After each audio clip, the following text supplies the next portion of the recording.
stage disruption strategist and keynote speaker, Shawn Kanungo. Shorty get down, good Lord. Baby got him open all over town.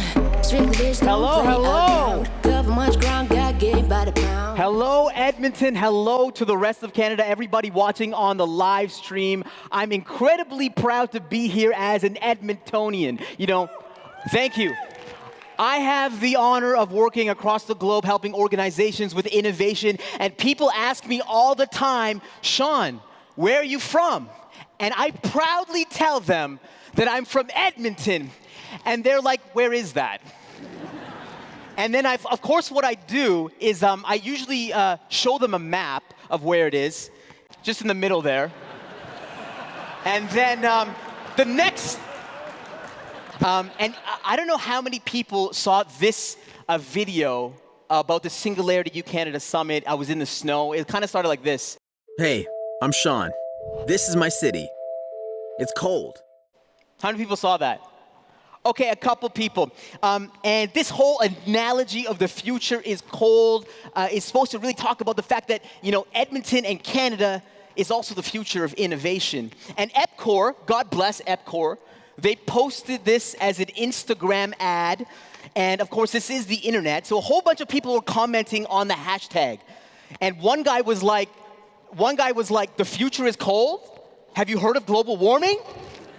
Thank you, Vampire Adams. The next guy was like, shut up, it's so goddamn cold here, I haven't gone out and seen my family in days. And I'm a professional, I don't like to bait people, so I just responded by saying, bro, you soft. Now, I do want to show you a picture of my baby. That's Dion, by the way. That's Dion. We're just going to show pictures of our kids all day long. That's going to be the whole conference. It's amazing, to Oren's point, it's amazing to have kids in an exponential world. And I'm selfish because I want my kids to live in this country because it's the best country to live in the world.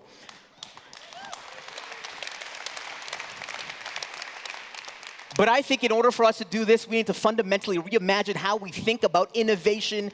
We really do. And I'm going to say this with peace and love, but I think our lens on innovation in this country is a little bit linear. It's a little bit short-sighted. And I think with a couple tweaks, we can actually turn it into an exponential country.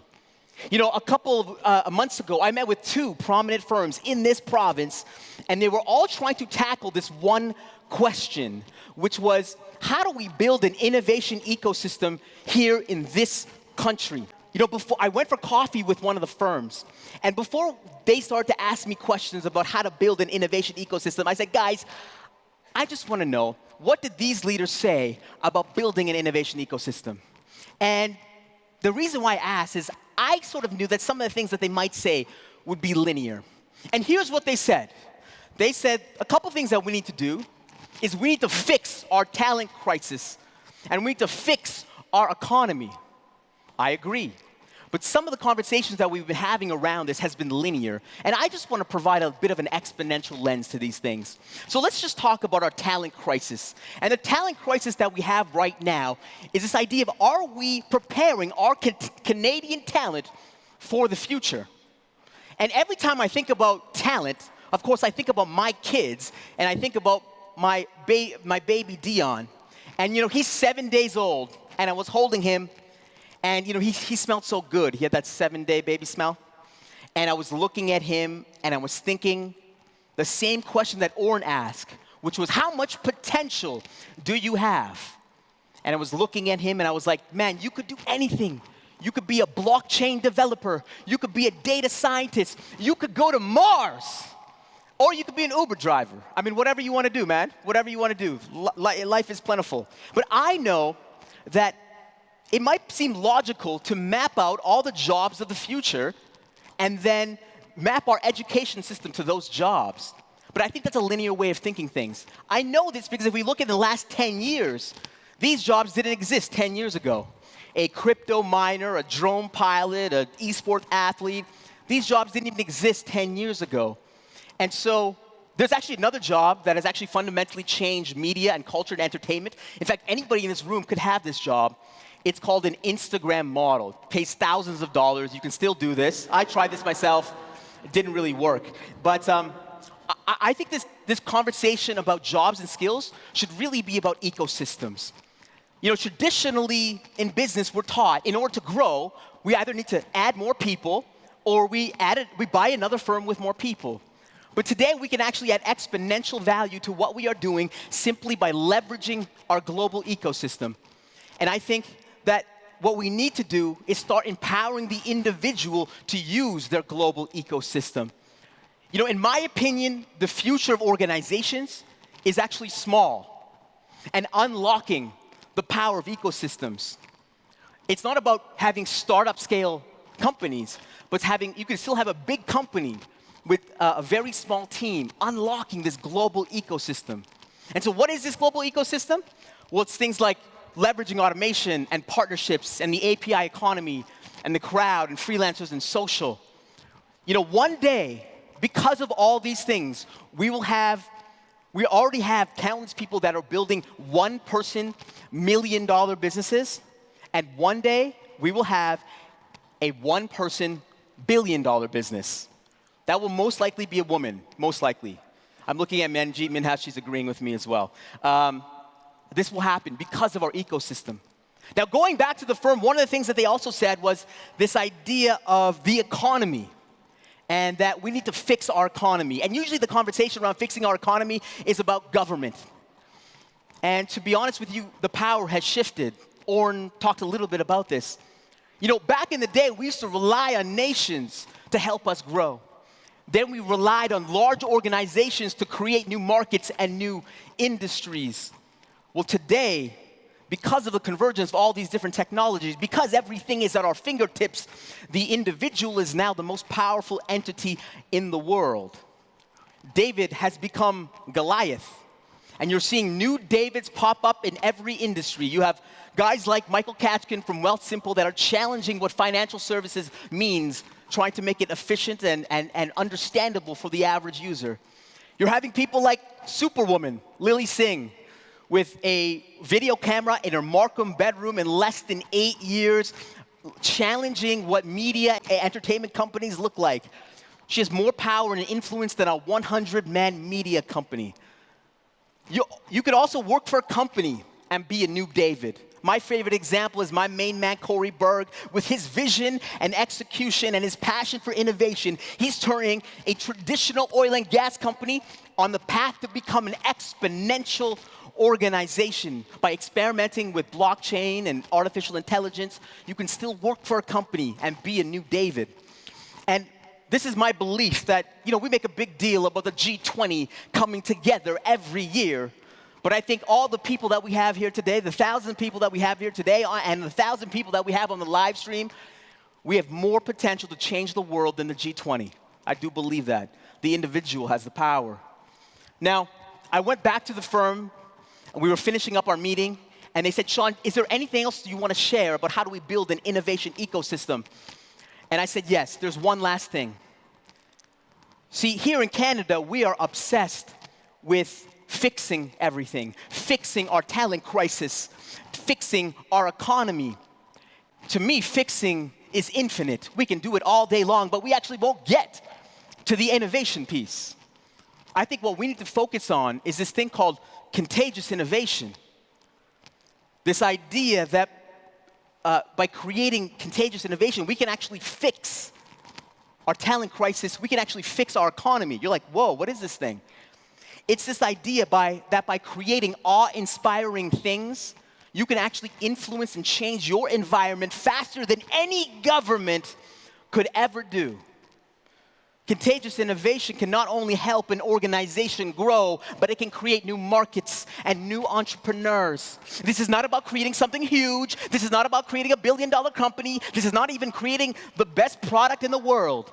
This is creating something so awe-inspiring that it fuels other people around you to create as well. I'll give you some examples of this. You know, I really love PayPal.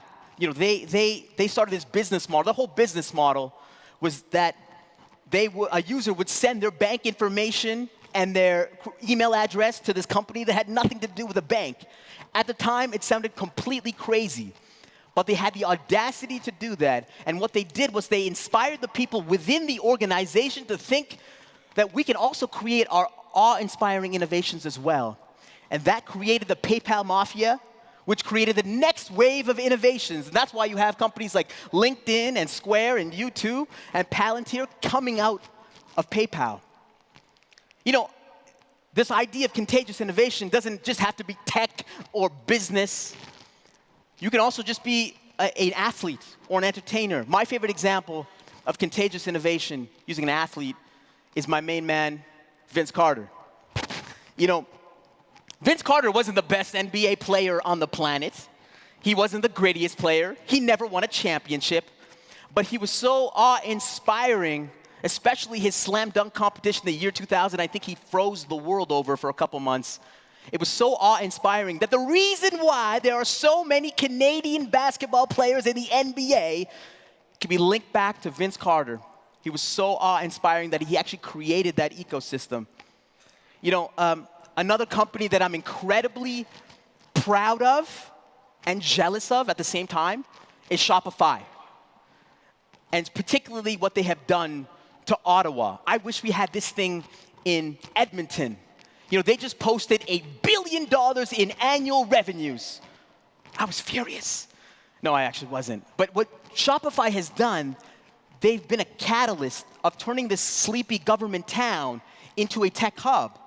This is a beautiful example of contagious innovation, an organization that is actually creating an e-commerce platform that is building new markets, building new companies, and building new entrepreneurs on what they're building. But what I love is that they're literally changing the economy by bringing funding into the ecosystem. They are changing post-secondary institutions and how they look at themselves because of Shopify's hiring practices. This is an example of contagious innovation. So how do you do more of this contagious innovation stuff? We just need more people to create and create awe-inspiring things.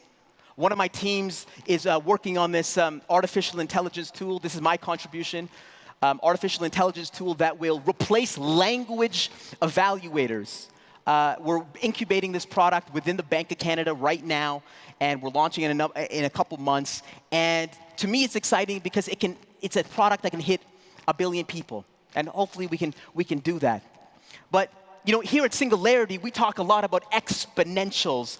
We talk about the cost of wind and solar decreasing at an exponential rate. We talk about the global spend on AI rising at an exponential rate. But ladies and gentlemen, let me tell you this. There is nothing more exponential in the world than 38 million people across the country creating awe-inspiring innovations. There's nothing. I'll leave you with this. And this is what I have to get this off my chest, is that we have converging technologies changing everything. Every industry is getting disrupted and under threat.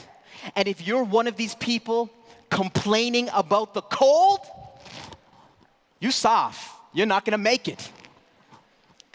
If you can't navigate in the cold, you can't navigate in the new world, because winter is coming. And that's why I'm bullish on what we have here in Edmonton and what we have here in Canada. You don't get colder than this. The future of Canada is bold. The future of Canada is exponential. And ladies and gentlemen, if anyone asks you what the future is going to feel like, just tell them that the future is cold. Thank you so much.